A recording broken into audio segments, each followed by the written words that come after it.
تمام دیکھنے اور سننے والی کانوں کو ہمارا سلام۔ میرے دوستو، آج کی اس ویڈیو میں ہم جانیں گے اسلام میں مساجد کا مقام اور اس کی عظمت و اہمیت کیا ہے، اور ساتھ یہ بھی جانیں گے کہ آج کے وقت میں گیان واپی مسجد کا کیا مسئلہ چل رہا ہے۔ تو میرے دوستو، حضور اقدس صلی اللہ علیہ وسلم نے ارشاد فرمایا، اللہ تعالیٰ کے نزدیک سب سے بہترین جگہ مسجد ہے۔ مساجد روئے زمین کی سب سے مقدس جگہ ہے۔ ان کی حیثیت روئے زمین پر ایسی ہی ہے جیسے جسم میں روح کی۔ جسم کی بقا روح کے بغیر نہیں، اسی طرح مساجد کے اختتام کے ساتھ روئے زمین بھی ختم ہو جائے گی۔ اسی لیے رسول اللہ صلی اللہ علیہ وسلم نے قیامت کے آنے کی قریبی اور بڑی علامتوں میں سے ایک علامت المساجد یعنی کعبہ شریف کا گرایا جانا انہدام بتایا ہے۔ جس طرح ارواح جسم کے فنا ہونے کے بعد بھی محفوظ رہتی ہے، نیکوں کی روح علیین میں اور بروں کی سجین میں رکھی جاتی ہے، اسی طرح دنیا کے ختم ہونے کے بعد بھی مساجد باقی رہے گی اور ان کی جگہ ایک دوسرے سے ملا کر ایک کر دی جائے گی۔ رسول اللہ صلی اللہ علیہ وسلم نے ارشاد فرمایا، قیامت کے دن ساری زمینیں ختم ہو جائے گی مگر مساجد باقی رہیں گی۔ تمام مساجد ایک دوسرے کے ساتھ ضم کر کے ایک ساتھ ملا دیا جائے گا۔ اللہ تعالیٰ نے مسجد کے نسبت اپنی جانب کرتے ہوئے اس کے تقدس و عظمت پر مہر لگا دی۔ اللہ نے قرآن کریم میں ارشاد فرمایا، مسجد اللہ ہی کی ہے، پس اس میں اللہ تعالیٰ کے ساتھ کسی کو مت پکارو۔ ایک جگہ ارشاد فرمایا، مسجدوں کی تعمیر وہی کرتا ہے جن کا ایمان اللہ پر اور قیامت کے دن پر ہے، اور نماز کی پابندی کرتے ہیں اور زکوٰۃ ادا کرتے ہیں، اور اللہ تعالیٰ کے علاوہ کسی سے نہیں ڈرتے۔ پس امید ہے کہ ایسے لوگ کامیاب ہو جائیں گے۔ میرے دوستو، اسلام میں مساجد کی حیثیت دیگر مذاہب کی عبادت گاہوں کی طرح محض عبادت کی ادائیگی کے لیے مختص کی گئی ایک عمارت کا نام نہیں ہے، بلکہ مساجد اسلامی معاشرے کی دینی، سیاسی، معاشرتی، اخلاقی، رفاہی قیادت کا مرکز ہے۔ دنیا کی ظلمتوں میں اسلام ہدایت کا نور ہے، اور مساجد وہ چراغ ہے جہاں سے یہ نور اپنی کرنوں سے معاشرے کے گوشے گوشے کو منور کرتا ہے۔ مساجد کی حیثیت اسلامی معاشرے میں دل کی ہے، جہاں سے علم و ہدایت کا خون معاشرے کی رگوں میں پہنچتا ہے۔ مسجد معاشرے میں اسلام کے زندہ ہونے کی علامت ہے۔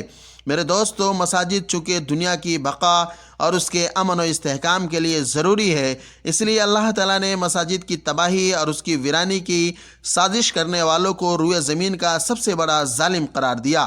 ارشاد باری تعالیٰ ہے، وہ شخص سب سے بڑا ظالم ہے جو اللہ کی مسجدوں میں ذکر کرنے سے لوگوں کو روکے اور اس کی ویرانی کی کوشش کرے، اس کو تباہ و برباد کرنے کا ارادہ کرے۔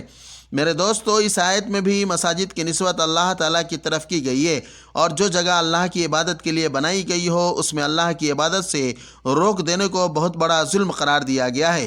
یہ آیت گو مسجد حرام سے متعلق نازل ہوئی ہے، لیکن جمع کا صیغہ استعمال کیا گیا جس میں اس بات کی طرف اشارہ ہے کہ تمام مسجدوں کا یہی حکم ہے۔ تو اسی طریقے سے آپ اندازہ لگائیے اس حدیث سے اور اس آیت کریمہ سے کہ ہمارا گیان واپی کا جو مسئلہ چل رہا ہے، وہ گیان واپی مسجد کے سلسلے میں ہمیں اللہ تبارک و تعالیٰ نے جو ہمارے لیے گیان واپی مسجد کی شکل میں عطا کیا تھا، آج ہمارے ہاتھ سے جا رہا ہے، تو میرے دوستو ہمارے اوپر کیا حکم لگے گا؟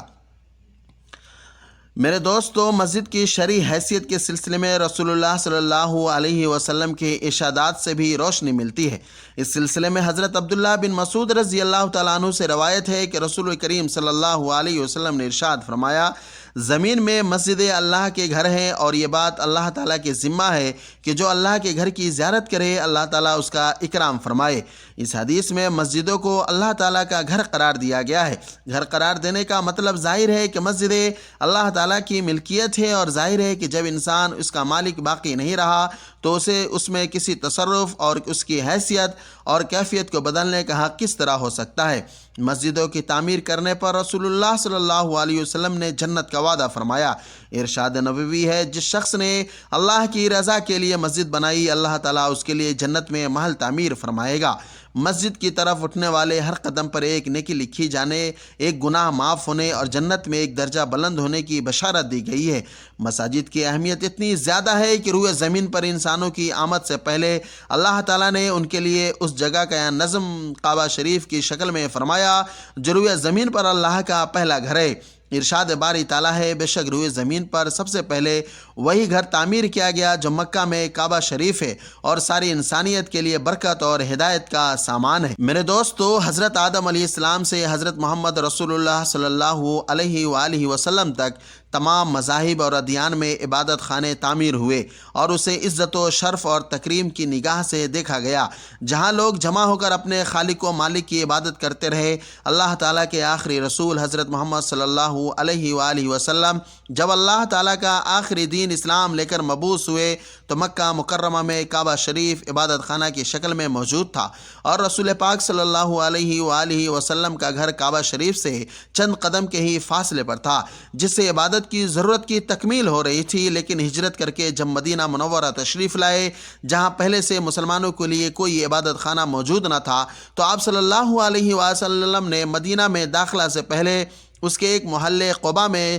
14 دن قیام فرما کر ایک مسجد تعمیر فرمائی، جو آج بھی مسجد قباء کے نام سے مشہور اور اسلام کی پہلی مسجد کی شکل میں موجود ہے، جس میں 2 رکعت نفل نماز پڑھنے کا ثواب ایک مقبول عمرہ کے برابر ہے۔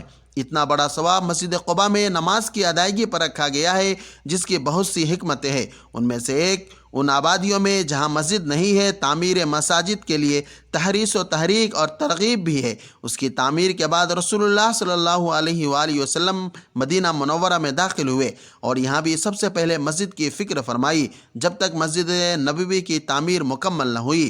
آپ صلی اللہ علیہ وسلم نے اپنا گھر نہیں بنایا اور حضرت ابو ایوب انصاری کے مکان میں مقیم رہے۔ جب مسجد نبوی شریف تیار ہو گئی، اس کے بعد رسول اللہ صلی اللہ علیہ وآلہ وسلم نے مسجد کے ارد گرد ازواج مطہرات کے حجرے بنائے۔ جب مسلمانوں کی آبادی مختلف علاقوں میں پھیلی تو آپ نے مسلمانوں کو ہر آبادی میں مسجد بنانے کا حکم دیا۔ مسلمانوں نے اس پر عمل کیا اور ہر گاؤں اور محلے میں مسجد تعمیر کی، یہاں تک کہ مسجد مسلمانوں کے وہاں آباد ہونے کی علامت قرار پائی اور اسے شاعر اسلام بتایا گیا۔ حضرت ابو سعید خدری رضی اللہ تعالیٰ عنہ سے روایت ہے کہ رسول اللہ صلی اللہ علیہ وآلہ وسلم نے ارشاد فرمایا، جب تم کسی کو دیکھو کہ وہ مسجد کا عادی بن گیا تو اس کے مومن ہونے کی شہادت دو۔ مساجد کو اللہ کی رحمتوں کے نزول کا سبب اور عذاب الہی سے بچنے کا ذریعہ بتایا گیا ہے۔ حدیث میں ہے، اللہ تعالیٰ ان مسجد والوں پر نظر ڈال کر اپنا عذاب پوری قوم سے ہٹا لیتا ہے۔ مساجد جس طرح افضل العبادات یعنی نماز کی ادائیگی کی جگہ ہے، اسی طرح مسلمانوں کے اجتماعی نظام کا عظیم مرکز بھی ہے۔ مساجد کے اجتماعی نظام سے بڑھ کر دنیا میں کوئی نظام ممکن بھی نہیں ہے۔ انہی وجوہات کی بنا پر مسجدوں کی تعمیر اور اسے آباد کرنا ایمان کی علامت قرار دیا گیا ہے اور اس کی تعمیر پر جنت کا وعدہ کیا گیا ہے۔ آپ صلی اللہ علیہ وآلہ وسلم کا فرمان ہے، جس نے اللہ کے لیے مسجد بنائی، اللہ تعالیٰ اس کے لیے جنت میں ویسا ہی گھر بناتا ہے۔